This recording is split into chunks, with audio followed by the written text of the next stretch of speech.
Hello बच्चों, क्या हाल चाल, कैसे हैं आप लोग? अच्छे हैं? चलिए, अच्छे रहिए, पढ़ते रहिए। तो आज का हमारा सब्जेक्ट है इनकम टैक्स, और इनकम टैक्स में जो हमारा टॉपिक है कैपिटल गेन। वीडियो स्टार्ट करने से पहले मैं चाहूँगा कि जो हमारे चैनल पर नए होंगे तो चैनल को एक बार सब्सक्राइब कर दें और वीडियो को एक बार लाइक कर दें। और बाबू, कम से कम 2 लोगों के पास, अपने 2 भी जो फ्रेंड हो, क्लोज फ्रेंड जो आपके साथ पढ़ते हों, उनके पास शेयर कर दें, क्योंकि आपके थोड़े से शेयर करने से मुझे अच्छा रिस्पांस मिलता है और वीडियो बनाने का भी मन करता है। आप लोग रिस्पांस नहीं देते हैं तो हमारा भी मन टूट जाता है। इसलिए कम से कम 2 व्यक्तियों के पास शेयर करें, पढ़ने वाले स्टूडेंट के पास। तो आइए स्टार्ट करते हैं video. Capital gain. Capital gain में पहले वीडियो में हम लोग पढ़े थे कि कैपिटल गेन होता क्या, कितने प्रकार का होता है। कैपिटल गेन में आज का हमारा टॉपिक है पूंजी संपत्ति का हस्तांतरण। हमारा टॉपिक है पूंजी संपत्ति का हस्तांतरण। ठीक है। ट्रांसफर ऑफ, क्या लिखा जाता है? Transfer of capital assets. Transfer of capital assets. समझिएगा ट्रांसफर ऑफ कैपिटल एसेट्स होता क्या है। पिछले वीडियो में बताए थे कि कैपिटल एसेट्स क्या होता है। वही चीज कैपिटल एसेट्स यहां भी है। कैपिटल एसेट्स का मतलब होता है किसी भी संपत्ति का, किसी भी अस्थाई संपत्ति का जब किसी अन्य व्यक्ति को ट्रांसफर कर दिया जाता है, हस्तांतरित कर दिया जाता है। इसका मतलब ये होता है कुछ अस्थाई संपत्ति का विक्रय कर दिया जाता है, विनिमय कर दिया जाता है, अर्थात उस संपत्ति पर से अपने अधिकारों को त्याग दिया जाता है या अपना अधिकार किसी अन्य को समर्पित कर दिया जाता है। तो इसे क्या कहा जाता है? Capital of turnover of capital assets.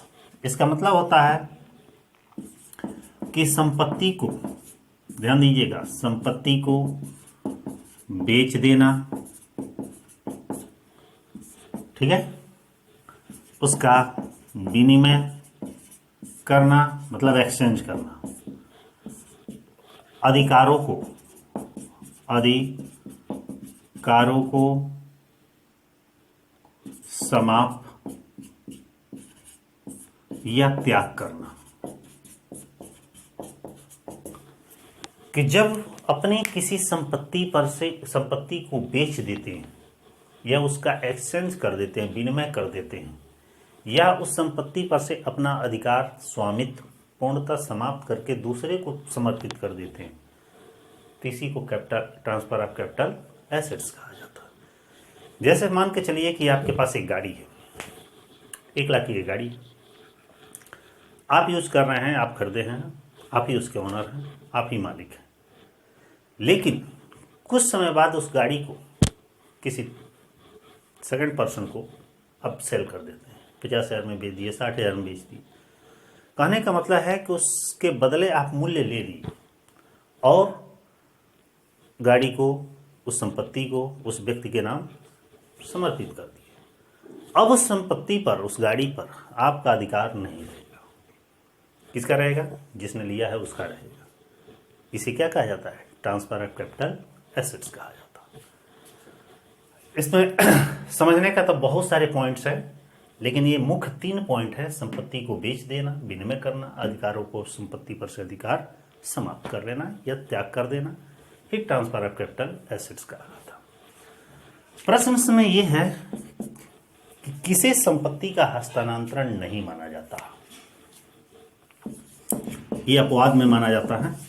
संपत्ति का हस्तांतरण नहीं माना जाता।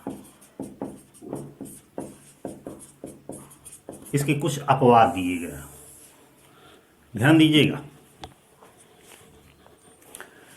कि जब एक हिंदू अविभाजित परिवार के विभाजन पर, पहला पॉइंट है, जब एक हिंदू अविभाजित परिवार के विभाजन पर जो संपत्तियों का बंटवारा किया जाता है, तो इसे संपत्ति का हस्तांतरण नहीं माना जाता। मतलब एचयूएफ के विभाजन पर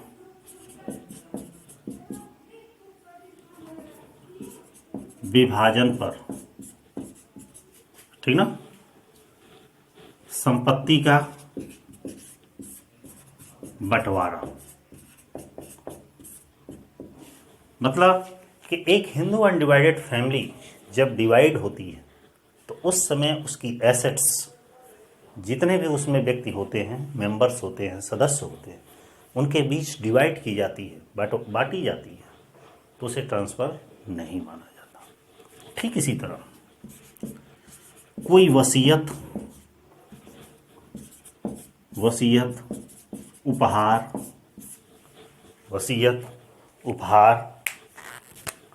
आदि का हस्तांतरण। इसका मतलब ये होता है कि पिता के मृत्यु के बाद यदि पति पत्नी को या उसके बच्चे को जो वसीयत के रूप में प्रॉपर्टी आती है, या एक व्यक्ति के द्वारा दूसरे व्यक्ति को जो गिफ्ट, उपहार स्वरूप, कुछ भेंट स्वरूप दी जाती है, तो इसे भी संपत्ति का हस्तांतरण नहीं माना जाता। ठीक है। ठीक इसी तरह जब किसी कंपनी का समापन होता है, कंपनी के समापन पर संपत्ति का विभाजन, जब कोई कंपनी समाप्त होती है, बंद होती है, तो क्या की जाती है, कंपनी के सभी संपत्तियों को बेचकर उनके दायित्वों का भुगतान कर दिया जाता है। उसके बाद यदि कुछ बचती है तो उसे उसके शेयर होल्डर्स, जो ओनर्स वगैरह होते हैं, उनमें डिवाइड कर दिया जाता है। तो इसे भी संपत्ति का हस्तांतरण नहीं माना जाता। ठीक इसी तरह एक सूत्रधारी कंपनी द्वारा सहायक कंपनी को हस्तांतरित संपत्ति, जब एक सूत्रधारी कंपनी, होल्डिंग कंपनी अपनी सब्सिडरी कंपनी को कोई एसेट ट्रांसफर करती है तो भी संपत्ति का हस्तांतरण नहीं माना जाता। ठीक इसी तरह विपरीत एक है कि एक सहायक कंपनी द्वारा सूत्रधारी कंपनी को हस्तांतरित की गई संपत्ति, ठीक है, की गई संपत्ति को भी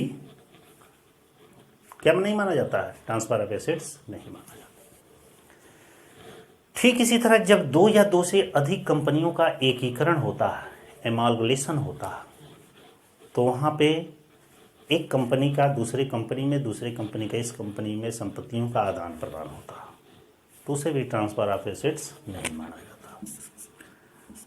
दो कंपनियों का एकीकरण होने पर संपत्ति का हस्तांतरण, ये लास्ट में देखिएगा शॉर्ट में लिखे हैं, 100 मैंने संपत्ति का हस्तांतरण, डॉट मतलब हस्तांतरण, समझ लीजिएगा आप लोग। ठीक इसी तरह जब एक कंपनी दूसरे कंपनी में मर्ज हो जाती है, माने विलय हो जाती है, तो उस कंपनी की सारी संपत्ति उस कंपनी में चली जाती है, तो इसे भी ट्रांसफर ऑफ एसेट्स नहीं माना जाता। अर्थात एक कंपनी का दूसरी कंपनी में विलय पर संपत्ति का हस्तांतरण, इसमें कुछ शॉर्ट भी लिखे हैं, आप समझ लीजिएगा, मैं बोल रहा हूं उसी तरह। और क्या नहीं माना जाता है? ठीक इसी तरह एक विदेशी कंपनी का दूसरी विदेशी कंपनी में जब विलय होता है तो उसे भी हस्तांतरण नहीं माना जाता। ठीक इसी तरह कि एक एकाकी व्यापार का साझेदारी फर्म में जब कन्वर्ट होती है तो वहाँ पे इसकी संपत्तियाँ भी उसमें चली जाती हैं, तो इसे भी हस्तांतरण नहीं माना जाता। एकाकी व्यापार का साझेदारी व्यापार में विलय होने पर संपत्ति का हस्तांतरण। ठीक इसी तरह एक साझेदारी व्यापार का कंपनी में जब विलय होता है तो वहाँ पे भी साझेदारी फर्म की सारी संपत्तियाँ कंपनी में चली जाती हैं, तो उसे भी ट्रांसफ़र नहीं माना जाता। बहुत सारे पॉइंट्स हैं, तो इसे कैपिटल ऑफ एसेट्स नहीं माना जाता, माने ट्रांसफ़र ऑफ कैपिटल एसेट्स नहीं माना जाता। तो ये था संपत्ति का हस्तांतरण। बहुत सारे पॉइंट्स हैं, आप लोग बुक से भी पढ़ लीजिए, सारे बुक में लगभग वैसे ही दिए गए। अब बारी आती है आप लोग की कि इस ट्रांसफ़र ऑफ एसेट्स का चूंकि बताना मैं भूल गया, इनकम टैक्स में अंडर सेक्शन 247 में इसका डिफाइन किया गया। अब बढ़ते हैं हम पूंजी लाभ की ओर, कैपिटल गेन की ओर। ध्यान दीजिएगा,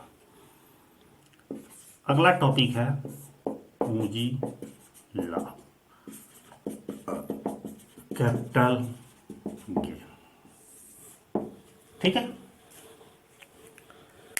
कैपिटल गेन ज्ञात करने के लिए दो रास्ते हैं, दो तरीके, ये पहले भी बताया है आपको।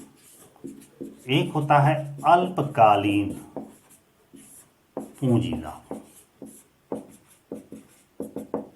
ठीक। एक होता है दीर्घकालीन पूंजी लाभ। इसको शॉर्ट टर्म कैपिटल गेन कहा जाता है, इसको लॉन्ग टर्म कैपिटल गेन कहा जाता है। प्रश्न ये उठता है कि कब हम शॉर्ट टर्म कैपिटल गेन ज्ञात करते हैं और कब हम लॉन्ग टर्म कैपिटल गेन ज्ञात करते हैं।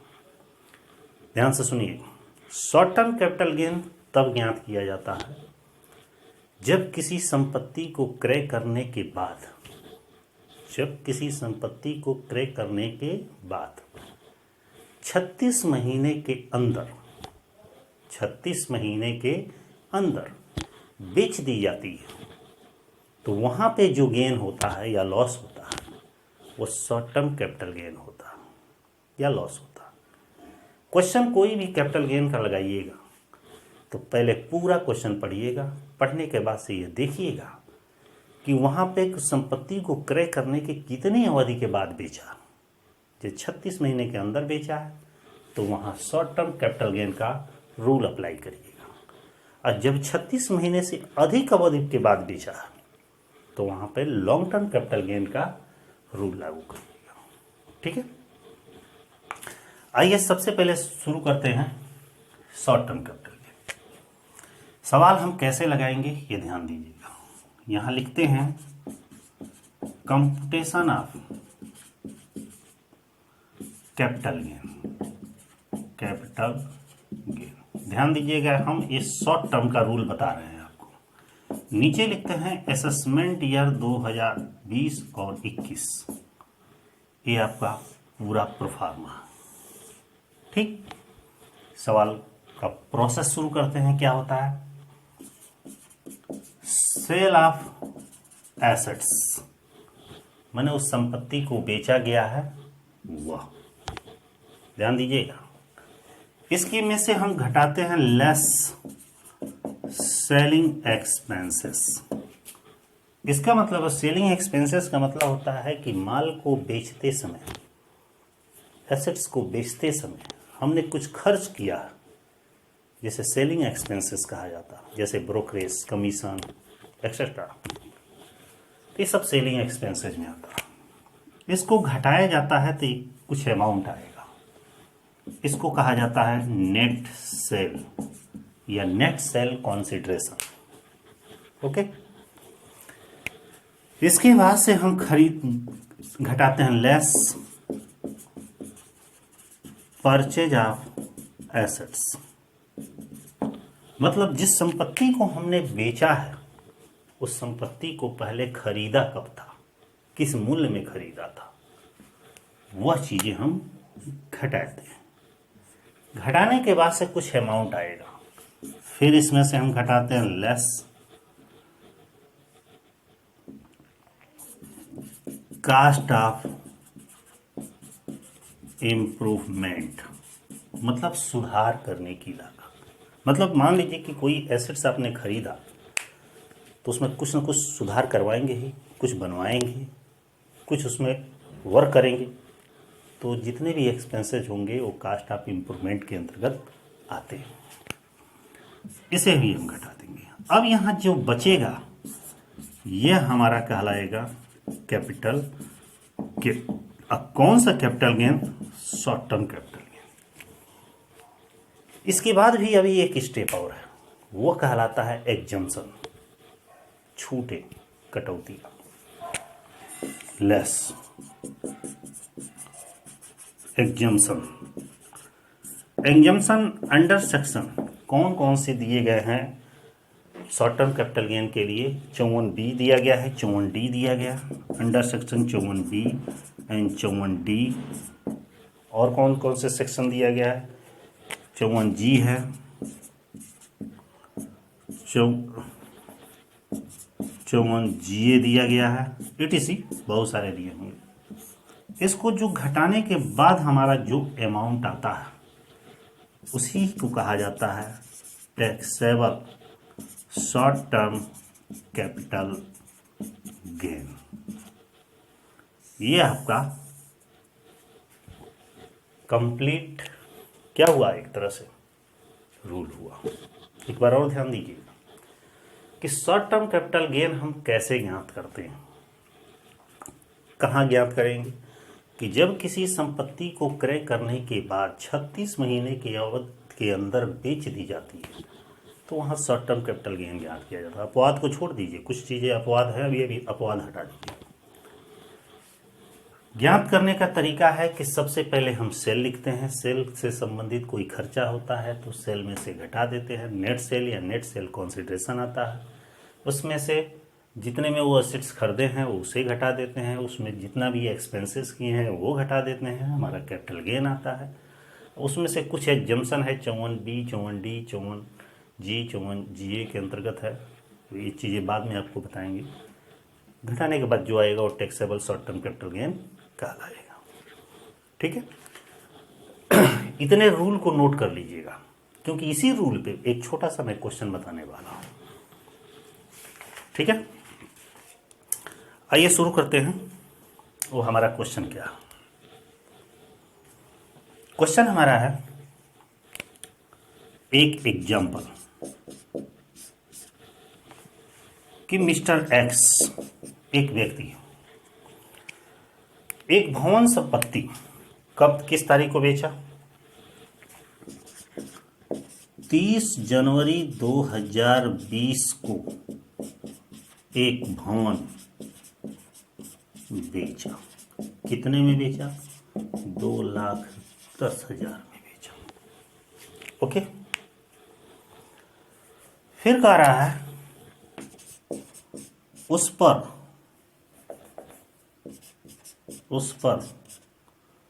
10,000 दलाली दी। फिर कह रहा है कि इसे, माने इस संपत्ति को, इसे 1 जनवरी 2018 को कितने में खरीदा था उसने? 1,50,000 में क्रय किया था। ठीक। फिर प्रश्न में कह रहा है नवंबर 2018 में, नवंबर 2018 में इस पर 20,000 रुपया सुधार पर व्यय किया। सुधार पर व्यय किया।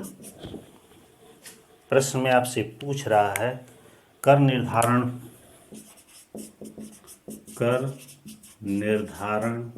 2020-21 के लिए पूंजी लाभ की गणना कीजिए। पूंजी लाभ की गणना कीजिए। ठीक है, क्वेश्चन एक बार और रिप्लाई करिएगा कि मिस्टर एक्स 30 जनवरी 2020 को एक भवन बेचा 2,10,000 में। बेचने पर उसने 10,000 रुपये की दलाली दी। इसे 1 जनवरी 2018 को 1,50,000 में इस भवन को खरीदा था। नवंबर 2018 में इस पर 20,000 रुपया सुधार वगैरह करने के संबंध में खर्च किया। प्रश्न में पूछ रहा है कर निर्धारण 20-21 के लिए पूंजी लाभ की गणना कीजिए। अब यहाँ ध्यान दीजिएगा, क्वेश्चन को जब हमने पूरा पढ़ा तो इससे क्या पता चलता है कि हमें शॉर्ट टर्म कैपिटल गेन होगा कि लॉन्ग टर्म कैपिटल गेन होगा। ध्यान दीजिएगा, डेट, इस तारीख को उसने बेचा और खरीदा कब है, इस तारीख को उसने खरीदा। जनवरी 2018 से 30 जनवरी 2020 कितना समय हुआ? 36 महीने से कम या अधिक? कम हुआ। यदि कम होता है तो हम शॉर्ट टर्म कैपिटल गेन का रूल लागू करते हैं। तो आइए हम इसी पे बता दे रहे हैं, इसको 20 से मिटा दे रहे हैं। ठीक है, सबसे पहले हम लिखते हैं उस संपत्ति को कितने में बेचा, सेल ऑफ एसेट्स। डेट चाहे डालना चाहे तो डेट भी लिख सकते हैं, 30 जनवरी 2020। बेचा है 2,10,000। फिर लिखा है लेस सेलिंग एक्सपेंस, बेचने पे देखिए कुछ खर्च हुआ है, 10,000 का ब्रोकरेज दिया है, तो यहाँ पे आप लिख सकते हैं ब्रोकरेज, 10,000 की उसने दलाली दी। अब कितने नेट सेल हमारा कितने का हुआ? 2 लाख का हुआ। अब यह देखेंगे कि जिस संपत्ति को उसने 2,10,000 में बेचा उसे खरीदा कितने में था। यहाँ लिखा है 1,50,000 में। परचेज ऑफ एसेट्स किस तारीख को? 1 जनवरी 2018 को। कितने में खरीदा? 1,50,000। अब इसमें से इसको घटाएंगे तो कितना बचेगा आपके पास? 50,000। अब यह देखेंगे कि संपत्ति पर कुछ व्यय भी किया है कि नहीं किया। तो यहाँ लिख रहा है कि नवंबर 2018 में इस पर व्यय किया। तो कास्ट ऑफ इम्प्रूवमेंट कब? नवंबर 2018। कितना इम्प्रूवमेंट किया? 20,000। कितना आया? 30,000। यही क्या कहलाएगा? Capital gain. इसमें एग्जम्प्ट का कोई भी पार्ट नहीं दिया गया, तो खत्म। तो टैक्सेबल भी हमारा क्या कहलाएगा? 30,000। यह हमारा क्या होगा? शॉर्ट टर्म कैपिटल गेन होगा। Taxable short term capital gain होगा। बहुत सिंपल है, शॉर्ट टर्म में कोई प्रॉब्लम नहीं है, थोड़ा सा प्रॉब्लम है लॉन्ग टर्म में, वो भी ज़्यादा नहीं है। तो इस तरह ही हमारा वीडियो कैसा लगा आप लाइक और कमेंट के माध्यम से ज़रूर बताएं, क्योंकि आप लोग वीडियो देखते हैं, लाइक नहीं करते हैं, ना ही कमेंट करते हैं। तो मैं चाहूँगा सभी लोग लाइक करें और सभी लोग कमेंट करें। और बाबू कम से कम वीडियो अच्छा लगे तो कम से कम 2 अपने फ्रेंडों के पास शेयर करें। ठीक है, इसी तरह कंटिन्यू हमारा वीडियो देखते रहिए। और जो चैनल पर नए आ रहे हैं तो चैनल को एक बार ज़रूर सब्सक्राइब करें। ठीक है, फिर अगले वीडियो में कल मिलते हैं, तब तक के लिए